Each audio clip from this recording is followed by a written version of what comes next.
In Greek mythology, Cassandra was given the power to foretell the future, but so cursed that no one would believe her prophecies.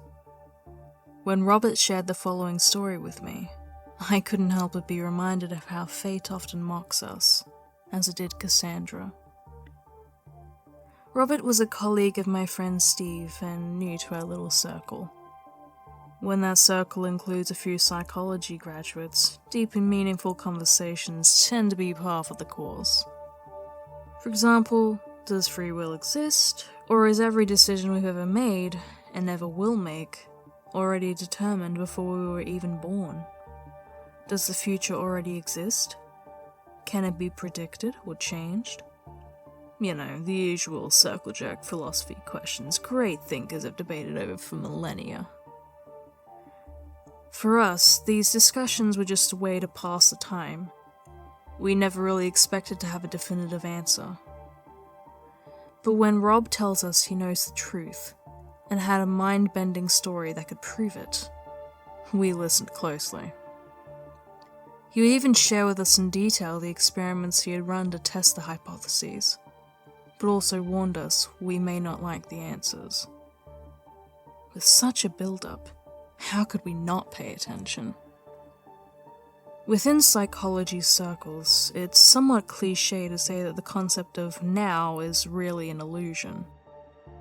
For example, this very instant that you're reading this text, it has taken light some time to travel to your eyes, for your eyes to convert those photons to electrical and chemical stimuli, for those signals to travel to the neurons and synapses in your brain to process, and then for your body chemistry to react. What we think of as now in reality has already passed a few fractions of a second ago. We are forever living in the past, as our brains are constantly playing catch-up. Our reality is merely an illusion, a mental hologram created by the mind to interpret all the data flooding in from our senses. Bob and his research partner Carol were looking to test that idea as far as they could. If time and perceived reality is a purely mental construct, could the mind be trained to respond to it differently? Could your brain, for example, be conditioned to think faster or slower? Could your perception of time be significantly slowed, so your reaction times correspondingly increased? It would be like accessing deeper levels of your mind, Inception style, at will. If it were possible, it would have revolutionary implications for fields as diverse as education, economic productivity, health, science, and technology. Rob and Carol spent months figuring out how best to create practical, easily reproducible experiments that could test their hypotheses. After much debate and tinkering, they developed an ingenious device they dubbed the Inceptionator to do just that. It was a comparatively simple system that consisted of 3 basic parts: a virtual reality headset, like a crude version of the Oculus Rift, that fully covered a volunteer's eyes, an attached camera that projected images to the headset, and an image processor that could modify the footage from the camera. 4 Inceptionators were created for their tests. Carol and Rob would personally use one each, with the other 2 given to 2 volunteers, Alice and Dave, who weren't aware of what was being tested, and so would act as the control group, and getting used to going about their daily routine with the device set to a normal 30 frames per second. After this calibration period, the experiments could properly begin.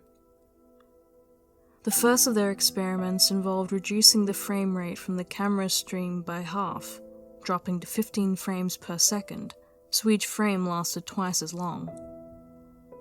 Though time was passing at the same rate, the world through the lens seemed to slow down for all of them. They themselves moved around the real world like they were walking in molasses. They found that their own thoughts also slowed down and felt more relaxed than normal. After a few days, they switched over to the second set of tests. They doubled the frame rate to 60 frames per second.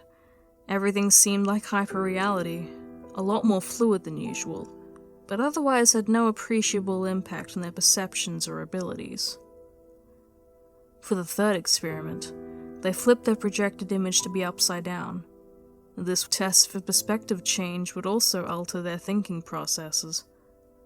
At first, it was completely disorienting, and they constantly found themselves bumping into everything. For all intents and purposes, they seemed like drunks wearing strange headsets, much to the amusement and laughter of all observers. But after a couple of days, their minds had adjusted and adapted, and they could function perfectly normal. By the end of the experiment, they barely even noticed that the image was upside down anymore. It actually replicated how the eyes really saw the world, and their brain software had no problems flipping it around. But once adapted, there seemed to be no difference in perceptions or thinking ability. While these were all fascinating, it was the next set of experiments that were the real tests, and the ones that changed everything. This time, they would introduce a slight delay to the video feed, so it would no longer be in sync with the real world. Initially, this delay was set to a half-second. It was a very small lag, almost imperceptible, but a big enough impact for them to seem as if they had been smoking pot all day. Their reactions were just too slow for the most basic of tests, like catching a ball thrown at them, or to play any sports. Like the previous test, however, Alice and Dave managed to adjust after a few days, and could function as normal. More interestingly, these two could react to events before the visuals were even displayed on the headsets. For example, they were now able to catch a ball thrown at them before they could actually see it leaving the thrower's hand. Their minds were perceiving the subtle movements in the thrower's body, the auditory cues, and compensating to anticipate events as they were happening. They were in effect experiencing the actual now, and their brains were working fractions of a second ahead of what they used to be. Carol and Rob themselves didn't show as much progress in adapting, and so dropped out of their roles as participants. They focused instead on being observers and documenting their experiments in great detail. They tried further doubling the lag time on the Inceptionator from half to 1 second. For Dave, this proved too much of an increase. After several days, he still acted like a stoner wearing tech gear on his head. Showing no progress, he was dropped from the experiment shortly thereafter. But Alice was a different story. After just 24 hours, she had fully adapted. Her brain had fully compensated for the lag. Somehow, she was now able to anticipate events before even the subconscious cues would be signaled through the headset. But the most unexpected and incredible result was what happened when she wasn't wearing the Inceptionator. Rather than being in sync with now, her mind appeared to be working ahead of time. Her senses seemed heightened to super-sensitive levels. She would know if someone was at the door before the sound of knocking could be heard. She could tell you that your phone was about to ring. During one lunchtime walk through a park, she suddenly ducked, barely dodging a football that otherwise would have hit her head and knocked her over. She was developing what Rob was affectionately calling spidey senses. Swearing secrecy on the project, they continued with their testing, but now solely focused on Alice. They increased the lag time again, this time to 2 seconds. It took Alice just 14 hours to adapt. Her skills became astonishing and seemingly impossible. Alice could now call the cards in a randomly shuffled face-down deck, one by one before they were flipped over, or call the outcome of a coin toss with 100% accuracy. But only if the results were revealed within 2 seconds of making them. If the delay was more than 2 seconds, they would invariably be wrong most of the time. She started to develop the habit of finishing other people's sentences. Implausible as it sounded, the Inceptionator was somehow training her mind to actually run ahead of reality. Carol and Rob wanted to see how far they could push this ability. They increased the lag time to 3 seconds, and then 5 seconds. Then 10 seconds, then a full minute. Each time, after shorter and shorter periods of adjustment, Alice would adapt. Her skills were now at full-blown freaky proportions. She knew what you were going to say before you said it, as if she were reading your mind. She could predict the entire deck of cards before they were spread open.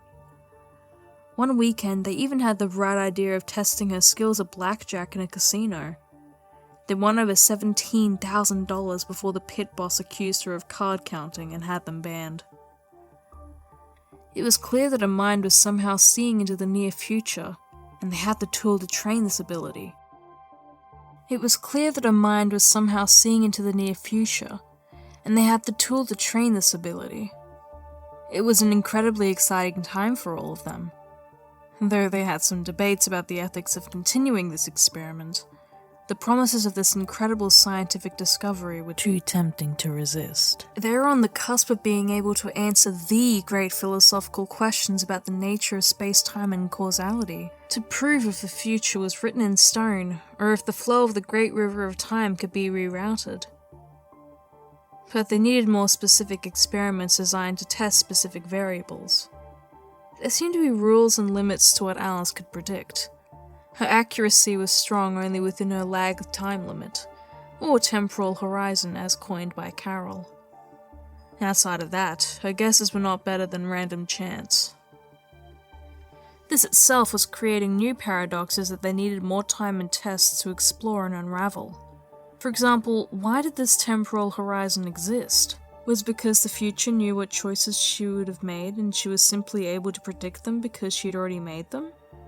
Or did she, by making a prediction, lock the future into a certain outcome up to the temporal horizon? They wanted to be very thorough and very sure before they made their research public.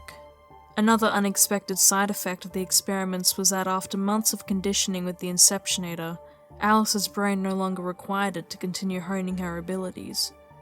Over time, she pushed her temporal horizon to 5 minutes, then 10 minutes, then an hour, then 6 hours, then 12 hours. But her newfound powers were also starting to take its toll. Her body seemed increasingly out of sync with her mind. She was becoming restless and fidgety, as if her body was trying to keep up with her thoughts. Her body started subconsciously reacting to events well before they happened. She began suffering from frequent bouts of narcolepsy, suddenly falling asleep mid-conversation, then jerking awake, screaming with nightmares. She was also becoming increasingly erratic and paranoid. She spoke of seeing phantoms that were future echoes floating in and out. More disturbingly, she occasionally would shriek vaguely about entities all around that weren't human and shouldn't be here. It was around this time that Carol and Rob decided the experiments had gone far enough, and to publish and go public with their findings. This was Nobel Prize-winning research if it could be peer-reviewed and independently replicated in other labs around the world. It would have bigger implications than Watson and Crick's discovery of DNA, or Max Planck's quantum theory of subatomic particles. It was also increasingly clear that Alice needed urgent medical attention. Carol and Rob invited Alice to their office that afternoon and informed her of their decision. Alice reacted vehemently, refusing to cooperate and saying that the experiments were already too late to stop. She refused to see a doctor, screeching it would lead down a path where she would simply be a medical curiosity to be strapped to a chair and experimented on for the rest of her life. She also would not allow the research to be published, as it would lead her down the same path. The argument escalated when Carol bluntly stated she was going to publish anyway, and it wasn't Alice's decision to block. At stake was a Nobel Prize, fame, fortune, and immortality in the history books. Carol wasn't going to throw that opportunity away. The shouting match only ended when Carol stormed out of the room, with Alice screaming, "You will never publish it! Never! You hear me? Never!" She slammed Carol's chair violently against the wall with a large cracking sound as if to reinforce her point, before leaving herself. Later that evening, Carol and Rob met for dinner to discuss their options. By the time they departed, they both agreed that the best option was to have Alice sedated, then put under medical observation. She was increasingly paranoid, and a danger to herself and others. As the instigators of the experiments, they had a duty of care they should have exercised long ago while they were swept up in the excitement of their discoveries. It had been a tense day, and by the time Rob got back to his home he was exhausted. It didn't take him long to fall asleep. But he was woken suddenly during the night to see Alice standing over him in the dark, watching him sleep. Pressing her finger tightly to his lips, she whispered in a raspy voice, "Shh!" She pointed all around with her other hand. "We are not alone." Rob tried to yell, but found Alice's hands wrapped tightly around his mouth before he could emit a sound. He looked around in the darkness but could see no one else. Alice's head jerked from side to side as she surveyed around the room. "They can hear. They see you. They know what you are doing," she softly hissed. They both stayed there in silence for what seemed like half an hour. Alison finally released her grip and headed out towards the bedroom door. She moved with a jerky, shambled gait, with an unevenly slow then rapid pace as she left the room.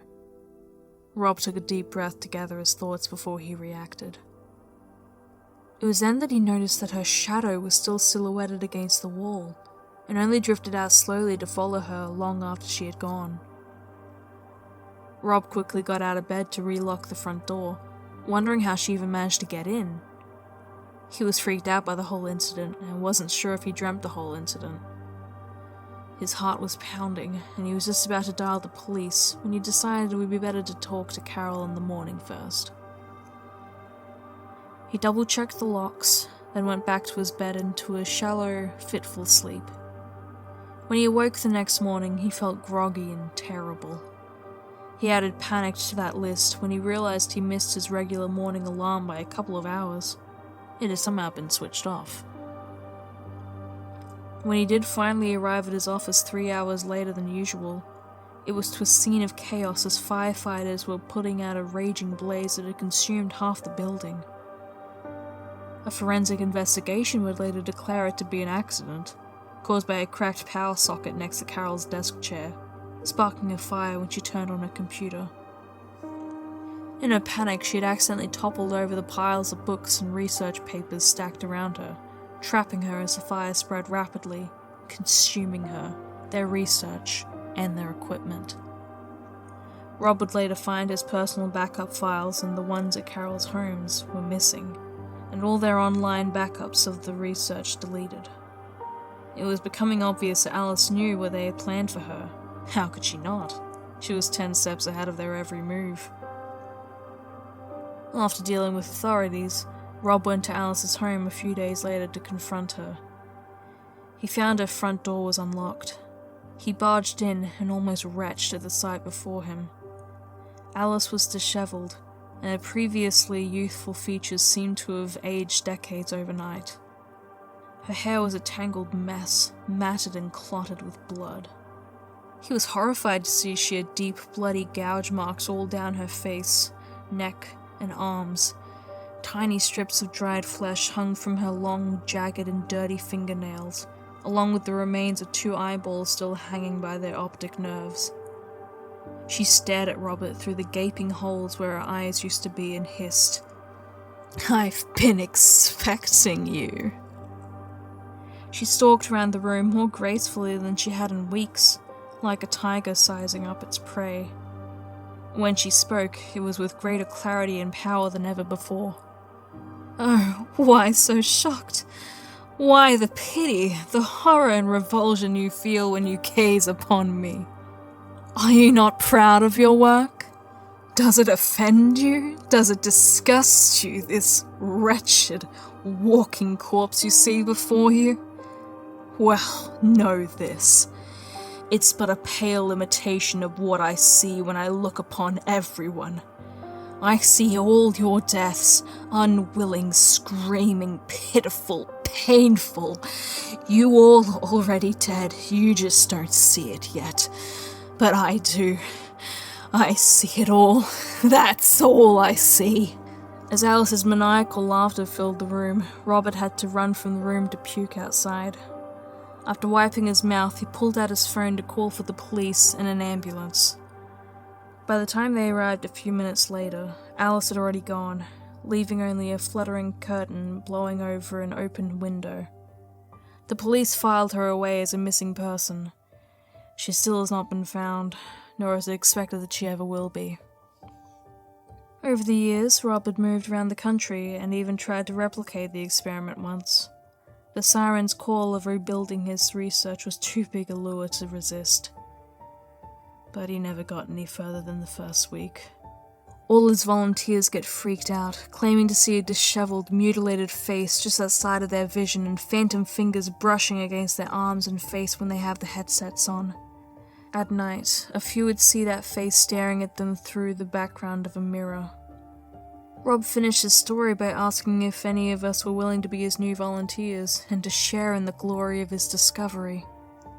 We looked at each other, not quite knowing what to think. None of us took him up on the offer. He chuckled and said that he wouldn't either. The universe tends towards equilibrium, and what the gods give with one hand, they take away with the other, he mused.